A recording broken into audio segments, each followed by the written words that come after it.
হামিম মণ্ডলের জঙ্গি যোগে গ্রেফতার হয়েছে আরও এক সহযোগী। হাওড়া বেলিলিয়াস রোড থেকে ধৃত আদিত্য সিং ওরফে রাজু এই হামিম মণ্ডলের সহযোগী হিসেবে কাজ করত। উমেশ রায় এবং তার ছেলেকে হানি ট্র্যাপ করার যে পরিকল্পনা করা হয়েছিল তার সঙ্গে আদিত্য সিং যুক্ত ছিলেন বলে জেনেছে এসটিএফ। এই আদিত্যই উমেশ রায়ের ছেলের ছবি ও তথ্য দিয়েছিল, এমনটাই অভিযোগ। শুনবো এ বিষয়ে উমেশ রায় তিনি কি বলছেন।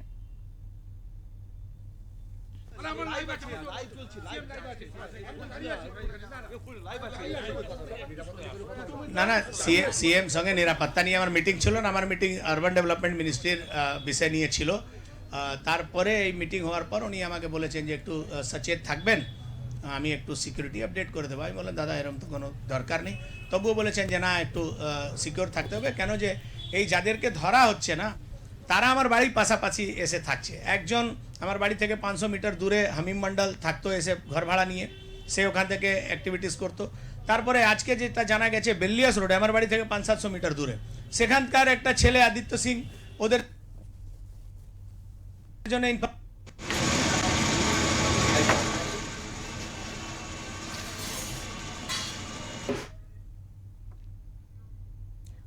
ইনস্টা লাভার্স নামে সোশ্যাল মিডিয়ায় নিজেদের পরিচয় দিত অর্পিতা সরকার ও হামিম মণ্ডল, এমনটাই খবর এসটিএফ সূত্রে। সম্প্রতি দুজনের কলকাতায় এসে বিভিন্ন জায়গায় ঘুরে বেড়ানোর কথাও কিন্তু তদন্তকারীদের নজরে এসেছে। তদন্ত যতই এগোচ্ছে ততই কার্যত রহস্যের জট খুলছে। আমরা এই বিষয়ে বিস্তারিত জেনে নেব। এই মুহূর্তে আমাদের সঙ্গে রয়েছেন ওঙ্কার বাংলার প্রতিনিধি বিশ্বজিৎ হালদার। সরাসরি নিউজরুম থেকে রয়েছে বিশ্বজিৎ, আমরা কথা বলবো বিশ্বজিতের সাথে। বিশ্বজিৎ, দেখো জঙ্গি চক্রের অভিযোগে এই যে গ্রেফতার হামিম এবং অর্পিতা, যাদের নিয়ে নানান তথ্য উঠে আসছে, এসটিএফ জানতে পারছে হামিম ও অর্পিতা সম্প্রতি কলকাতাতেও এসেছিল। তো এই যে বিষয়, এই মুহূর্তে কি আপডেট রয়েছে প্রথমে জানবো, তারপরে পরবর্তী প্রশ্নে আসবো।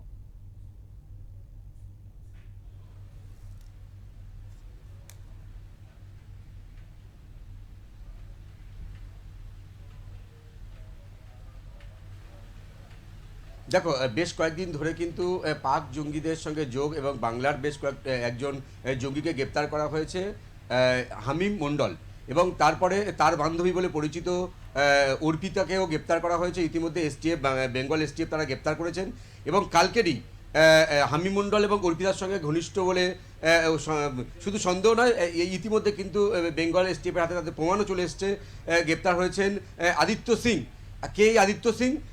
এসটিএফ সূত্রে যেটা জানা যাচ্ছে, আদিত্য সিং হচ্ছে যে হামিম মণ্ডলের বন্ধু বলে তারা একটা গেম অ্যাপের মধ্যে দিয়ে তাদের পরিচয় হয় এবং তার মগজ ধলাই করে এই হামিম, এবং তাকে মূলত এসটিএফ যেটা সূত্রে দাবি করছে যে হামিম কার্যত আদিত্য সিংকে কাজে লাগিয়েছিল, যে রাজ্যের পুরো প্রতিমন্ত্রী উমেশ রায়ের ছেলে, এবং তার সম্পর্কে তার তথ্য, তার গতিবিধি, তার প্রত্যেক দিন তিনি যে রাস্তায় যাওয়া আসা করেন, তার যে পুত্র মন্ত্রীপুত্র তিনি কোন স্কুলে পড়েন, সমস্ত বিষয়ে কিন্তু তথ্য জোগাড় করার দায়িত্ব ছিল এই আদিত্যের উপরে। ইতিমধ্যেই কিন্তু এসটিএফ তাদের গ্রেপ্তারও করেছে। কিভাবে আদিত্যের সন্ধান পেল এসটিএফ? তুমি জানো, ইতিমধ্যেই আদিত্য এবং অর্পিতাকে গ্রেপ্তার করেছে এসটিএফ। তাদের জিজ্ঞাসাবাদ করে এই আদিত্যের নামটি সামনে আসে, কারণ এই যে তথ্য, এই তথ্যগুলো মন্ত্রীপুত্র এবং মন্ত্রী সম্পর্কে, তার গতিবিধি সম্পর্কে যে তথ্য, সেই তথ্যগুলো জোগাড়ের দায়িত্ব ছিল এই আদিত্যের উপরে।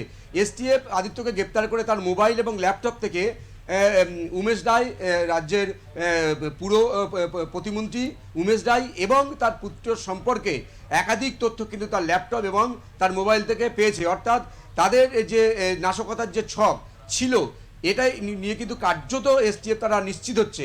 এবং এটাও জানা যাচ্ছে যে কলকাতায় তারা বেশ কয়েকবার তারা কলকাতায় এসেছিল, এই আদিত্য এবং এই অর্পিতা এবং এই হামিম। তাহলে কি কলকাতায় কি কোথাও কেউ নাশকতার ছক কষছে? এই বিষয়টাও কিন্তু এসটিএফকে ভাবাচ্ছে এবং তারা এই বিষয়টা ইতিমধ্যে তদন্ত করতে শুরু করেছে। এবং যেটা জানা যাচ্ছে যে এনআইএর তদন্তকারী অফিসাররা তারা ইতিমধ্যেই এসটিএফের কাছ থেকে এই তিনজনকে নিয়ে জিজ্ঞাসাবাদ করছে, কারণ যেহেতু কলকাতা, হাওড়া এবং বর্ধমানে এই তিনটে জায়গায় কোথাও নাশকতার ছক কষছিল কিনা সেই বিষয়ে কিন্তু তারা এসটিএফ যারা রয়েছেন বা তদন্তকারী অফিসার যারা রয়েছেন তারা জানার চেষ্টা করছে। এবং তোমার প্রশ্ন যেটা, যে তাহলে কেন উমেশ রায়কে জঙ্গিরা বেছে নিল, এবং এই জঙ্গিদের সঙ্গে কিন্তু বা এই যে তিনজন ধরা পড়েছে হামিদ মণ্ডলের সঙ্গে কিন্তু পাক জঙ্গি জৈশ-ই-মোহাম্মদের কিন্তু যোগ পাওয়া গেছে। এবং এটা কিন্তু বিশেষ করে ভাবাচ্ছে যেটা যে জয়সি মোহাম্মদের সঙ্গে যোগ এবং এবং এই যে জঙ্গি সংগঠন তারা কোথাও দিল্লির যন্তর মন্তরেও তাদের যে নাশকতা করার ছক ছিল বলে বেশ কিছু তথ্য প্রমাণও এসটিএফের হাতে এসছে। অপরূপা, একেবারে এক্ষেত্রে বিশ্বজিৎ, স্বাভাবিকভাবেই নিরাপত্তা নিয়ে প্রশ্ন তো আসছেই, সে বিষয়ে আসবো। তবে এক্ষেত্রে আরও একটা বিষয়, উমেশ রায় এবং তার ছেলেকে এইভাবে হানি ট্র্যাপের মাধ্যমে ফাঁসানোর একটা প্রয়াস কিন্তু তাদের তদন্তে বারবার উঠে আসছে। এই কেন উমেশ রায় এবং তার ছেলে, কেন?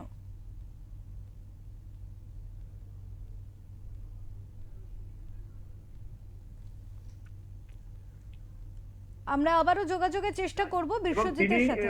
আজকে যেটা সাংবাদিক সম্মেলন করে যেটা তিনি জানান বা তিনি আজকের এই বৈঠক শেষে নবান্নে তিনি সাংবাদিকদের মুখে তিনি যেটা পরিষ্কার করছেন যে যে আদিত্য সিং গ্রেপ্তার হয়েছেন এসটিএফ এর হাতে, সেই আদিত্য সিং কিন্তু উমেশ রায়ের বাড়ির থেকে বেশ কয়েকটা বাড়িতে থাকেন, অর্থাৎ তার সম্পর্কে খুঁটিনাটি তথ্য পাওয়া কিন্তু হামিদ সিং এর পক্ষে কিন্তু অনেক সহজ ছিল। সেজন্যই কি হামিদ মন্ডল কি তাহলে আদিত্যকে এই জন্যই কি বেছে নিয়েছিল? কারণ যে উমেশ রায় তিনি কিন্তু যেটা দাবি করছেন যে এই মুহূর্তে তাকে কেন বারবার তাকেই কেন টার্গেট করা হলো, তিনি যেটা মনে করছেন যে তিনি বেশ কয়েকবার যে প্রকাশ্যে নামাজ পড়া এবং প্রকাশ্যে যে মসজিদে যে মাইক যে সিস্টেম সেই বিষয়টা নিয়ে, রামনবমী নিয়ে তিনি একাধিকবার প্রকাশ্যে মুখ খুলেছেন, প্রতিবাদ করেছেন, দলের মধ্যে সরব হয়েছেন। সেজন্য কোথাও হয়তো পাকিস্তানের জঙ্গি সংগঠন তাদেরকে টার্গেট করতে পারে। এবং এসটিএফ যেটা মনে করছে যে যেহেতু মুখ্যমন্ত্রী শুভেন্দু অধিকারীর সঙ্গে একাধিক অনুষ্ঠানে, সরকারি অনুষ্ঠানে বা দলের কর্মসূচিতে কিন্তু এই রাজ্যের যে প্রতিমন্ত্রী, যে পুরো প্রতিমন্ত্রী উমেশ রায়, তাকে কিন্তু দেখা যেত। অর্থাৎ মুখ্যমন্ত্রীর গতিবিধি অনেকটাও কিন্তু এই উমেশ রায়কে ফলো করলে তারা পেতে পারত। এই জন্যই হয়তো উমেশ রায়কে তারা বেছে নিয়েছিল। এবং মুখ্যমন্ত্রী কেউ যে এই জঙ্গিরা টার্গেট করছে এটাও কিন্তু এসটিএফ এর তদন্তে উঠে এসছে। এবং পাক যে জঙ্গি সংগঠনের সঙ্গে এদের যে জয়সি মোহাম্মদের সঙ্গে এই যে গ্রেপ্তার হওয়া তিনজন বা মূল যে অভিযুক্ত হামিদ মন্ডল, তার সঙ্গে যে পাক জয়সি মোহাম্মদের যোগ রয়েছে সেটাও কিন্তু কার্যত নিশ্চিত হয়েছে তদন্তকারীরা।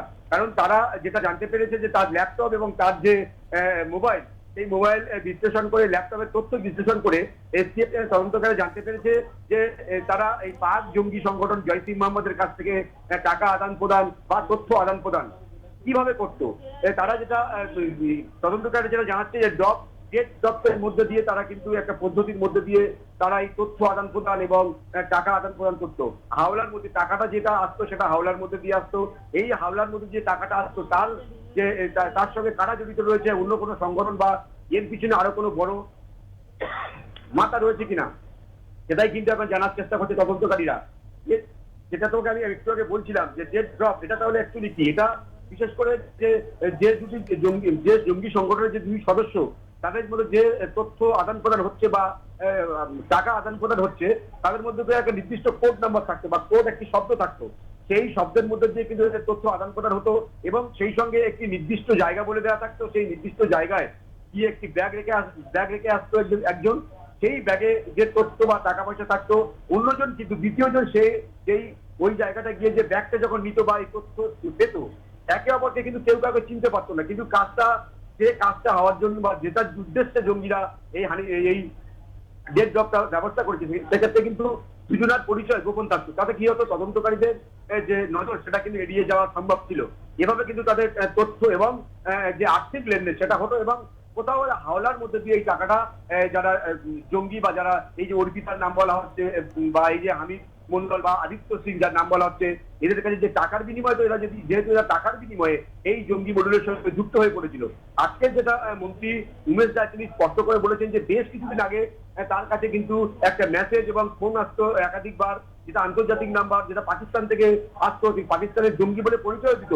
তার কাছে 5 কোটি টাকা কিন্তু দাবি করা হয়েছিল যে 5 কোটি টাকা না দিলে তার ছেলেকে কিন্তু অপহরণ করা হবে। এই কথাটা কিন্তু আজকে মন্ত্রী তিনি নিজে স্বীকার করেছেন। এবং ইতিমধ্যেই মন্ত্রীর আজকের এই যে মুখ্যমন্ত্রীর সঙ্গে বৈঠকের পরে কিন্তু তার ইতিমধ্যে যে তার যে নিরাপত্তা সেটাও কিন্তু বাড়ানো হয়েছে। হাওড়া পুলিশের ইতিমধ্যে নবান্নের পক্ষ থেকে হাওড়া পুলিশকে নির্দেশ দেওয়া হয়েছে তার নিরাপত্তা বাড়ানোর জন্য 24 ঘন্টা তার বাড়িতে পুলিশি ব্যবস্থা থাকছে এবং তার গাড়ির সামনে এবং পিছনে পুলিশের স্কটের ব্যবস্থা করা হয়েছে। এই বিষয়টাকে যে রাজ্য সরকার গুরুত্ব সহকারে দেখছে এটা কিন্তু পরিষ্কার। এবং যেহেতু রাজ্যের মুখ্যমন্ত্রীকেও জঙ্গিরা টার্গেট করছে, সেই বিষয়টা কিন্তু মাথায় রেখে কিন্তু এই এসটিএফ যে তদন্তকারীরা রয়েছে তারা গুরুত্ব সহকারে তদন্ত করছে। এবং তদন্ত করতে গিয়ে তারা যে বিষয়টা তাদের ভাবাচ্ছে যে হানিচাপের মধ্যে দিয়ে মন্ত্রী এবং মন্ত্রী পুত্রকে ফাঁসানোর কিন্তু ছক কষেছিল জঙ্গিরা। এবং এই যে হানিচাপ, এই হানিচাপের জন্য কিন্তু অর্পিতাকে, হামিম মন্ডল তার যে বান্ধবী অর্পিতা সরকার, তাকে কিন্তু এই হানিচাপের মধ্যে দিয়ে মন্ত্রীপুত্র এবং মন্ত্রীকে ফাঁসানোর জন্য দায়িত্ব দেওয়া হয়েছিল। এটা কিন্তু তার যে উদ্ধার হওয়া যে ল্যাপটপ এবং মোবাইল, সেটা কিন্তু বিশ্লেষণ করে তদন্তকারী নিশ্চিত হয়েছে যে অর্পিতাকে কার্যত ব্যবহার করা হচ্ছিল মন্ত্রীপুত্র এবং মন্ত্রীকেই তার হানিচাপের মধ্যে দিয়ে তাকে অপহরণ করা। এবং অন্যদিকে আদিত্য সিংকে নিয়োগ করা হয়েছিল, বা আদিত্য সিং এর উপরে দায়িত্ব ছিল যে মন্ত্রী এবং মন্ত্রীপুত্রের সম্পর্কে তথ্য, তাদের প্রত্যেক দিনের যাওয়া আসার পর, তাদের কোন স্কুলে পড়ে, সমস্ত তথ্যগুলো কিন্তু জোগাড় করার দায়িত্ব ছিল আদিত্য সিং এর উপরে, যাকে আজকের এসটিএফ যাকে কালকে গ্রেপ্তার করেছে এসটিএফ তদন্তকারীরা। তবে যেটা সবচেয়ে বেশি হচ্ছে যে হাওড়া, বর্ধমান এবং কলকাতা, এই তিনটে জায়গায় কিন্তু নাশকতার ছকের সম্ভাবনা থাকতে পারে বলে তদন্তকারীরা মনে করছেন। এবং তারা যেহেতু বেশ কয়েকবার কলকাতাতেও এসেছিল, সেজন্য কিন্তু কলকাতাতে এই যে আসা, তার কারণটাও খুঁজে বের করার চেষ্টা করছে তদন্তকারীরা। অপরূপা, অনেক ধন্যবাদ বিশ্বজিৎ, তোমাকে অনেক ধন্যবাদ। আমাদের সাথে নিউজ রুম থেকে ছিলেন আমাদের প্রতিনিধি বিশ্বজিৎ হালদার। তিনি অনেক বিষয় কিন্তু তুলে ধরলেন, কিন্তু স্বাভাবিকভাবেই প্রশ্ন উঠছে এই হামিম মন্ডল, অর্পিতা এবং কোথাও গিয়ে আদিত্য সিং, এই তিনজনই কি সীমাবদ্ধ, নাকি এর পিছনে রয়েছে আরো বহু মাথা? যদি তাই হয়ে থাকে তাহলে নিরাপত্তা নিয়েও কিন্তু একটা বড় সড়ো প্রশ্ন থেকে যাচ্ছে। যেখানে রাজ্যে মানুষের নিরাপত্তা, সেই জায়গা থেকে সতর্ক বা সচেতনতার সাথে কিন্তু দেখা হচ্ছে, পরিচয়পত্রের ওপরে জোর দেওয়া হচ্ছে, কিন্তু তারপরেও কোথায় ফাঁক থেকে যাচ্ছে যে এই জঙ্গি সংগঠনের সাথে যুক্ত ব্যক্তিরা এত সাধারণভাবে জীবনযাপন করছে। আমরা জানি গেঞ্জি কারখানায় তিনি কাজ করতেন, একটি জায়গায় একটি বিলাসবহুল আবাসনে তিনি ভাড়া থাকতেন, সেখানে জিমে যাচ্ছেন, জিম করছেন, এবং এই যে বিষয়, এই যে একটা জীবনযাত্রা কি করে তারা সম্ভব তাদের পক্ষে, তাহলে কি কোথাও ফাঁক থেকে যাচ্ছে? এই ফাঁকগুলোকে কি অবশ্যই ইতিমধ্যেই কি সক্রিয়ভাবে, সচেতনভাবে দেখা উচিত সরকারের? সে সার্বিক বিষয় কিন্তু উঠে আসছে এই ঘটনাকে কেন্দ্র করে।